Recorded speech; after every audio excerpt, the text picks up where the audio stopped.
La semaine s'est ouverte avec la présentation des lettres de créance des ambassadeurs des Émirats arabes unis, de la Tanzanie et de la Confédération suisse. Ces pays disposent désormais de représentants officiels chargés de renforcer leur coopération avec le Gabon. Ces partenariats permettent ainsi d'attirer de nouveaux investisseurs, de développer des entreprises, de construire des infrastructures, de créer des emplois, de former les jeunes, de soutenir l'agriculture, les transports, mais aussi les nouvelles technologies. Lorsqu'un pays choisit d'investir au Gabon, ce sont des routes qui peuvent être construites, des entreprises qui s'installent, des emplois directs et indirects qui sont créés, et ce sont également de nouvelles opportunités qui s'offrent au Gabon.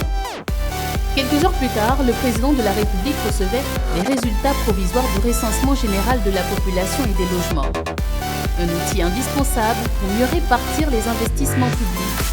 Car si l'État ignore le nombre exact de personnes vivant dans une localité, le nombre d'enfants scolarisés ou encore les communes à forte croissance démographique, il sera difficile pour l'État de construire des infrastructures adaptées.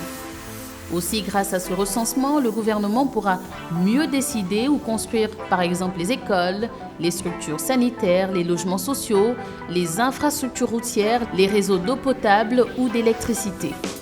Autrement dit, le développement sera désormais axé sur les besoins réels des populations et sur celles économiquement et socialement vulnérables. L'idée ici est d'identifier les familles les plus fragiles afin que les aides publiques profitent d'abord à ceux qui en ont réellement besoin. Cette démarche permettra d'éviter que certaines personnes vulnérables soient oubliées, ce qui renforce ainsi la justice sociale car pour le chef de l'État, aucun Gabonais ne doit être mis de côté. Mais pour financer les écoles, les hôpitaux ou encore les logements, l'État doit disposer de ressources suffisantes. Et c'est pour cette raison que le président de la République a réuni les directeurs généraux des régies financières. Il était question ensemble de récupérer les recettes qui échappent encore à l'État, de lutter contre les fraudes, de moderniser les administrations grâce au numérique et de supprimer certaines exonérations fiscales qui ne sont plus justifiées. Chaque franc collecté représente des moyens pour financer les services publics. En d'autres termes, mieux gérer les finances publiques, c'est donner à l'État les moyens d'investir davantage au bénéfice des citoyens.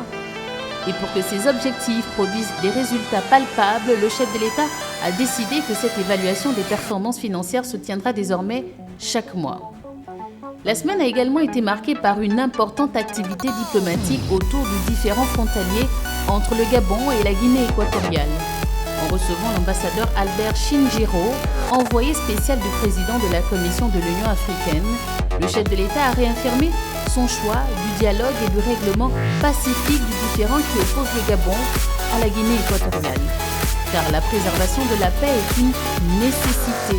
Un pays stable attire davantage d'investissements, protège les activités économiques, rassure les entreprises et crée un environnement favorable à l'emploi et au développement. Le Gabon a également accueilli une mission conjointe de l'Union africaine et des Nations unies venue s'inspirer de l'expérience gabonaise de transition afin d'accompagner la refondation instaurée en République de Madagascar. Cette visite montre que l'expérience gabonaise est aujourd'hui reconnue au-delà de nos frontières. Cette reconnaissance renforce donc la crédibilité du pays et encourage de nouveaux partenariats internationaux au bénéfice du développement national. Le rayonnement du Gabon passe aussi par sa culture. À quelques jours de la visite d'État en France, le président de la République a finalisé avec le ministre en charge du rayonnement culturel et des arts la programmation artistique qui accompagnera ce déplacement. La démarche permettra de faire connaître le patrimoine gabonais afin d'offrir une visibilité internationale à nos artistes, de développer les industries culturelles et d'encourager ainsi le tourisme. La culture devient ainsi un véritable levier de développement économique. Enfin, le chef de l'État s'est rendu à Mivoul, dans la province de Wellington. Pour le président de la République, gouverner ne consiste pas uniquement à prendre des décisions depuis Libreville. Il est essentiel d'aller sur le terrain, d'écouter les populations, de constater les réalités et de construire des réponses avec les citoyens. Au cours de cette visite, il s'est intéressé au développement par exemple de la pisciculture.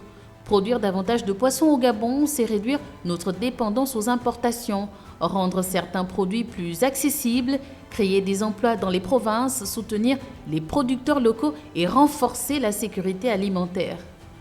Les échanges avec les autorités locales et les populations ont également permis d'identifier les infrastructures prioritaires et les attentes exprimées par les communautés locales.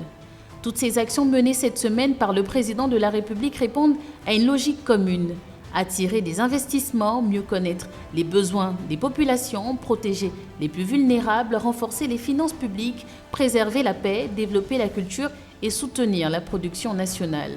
Ce sont là les différents piliers du projet de société de Brice Clotaire Oligui Nguema qui sont déroulés ici, notamment la construction d'un État capable de créer davantage d'opportunités, de garantir la justice sociale, de soutenir la croissance économique et d'améliorer durablement la qualité de vie des Gabonais.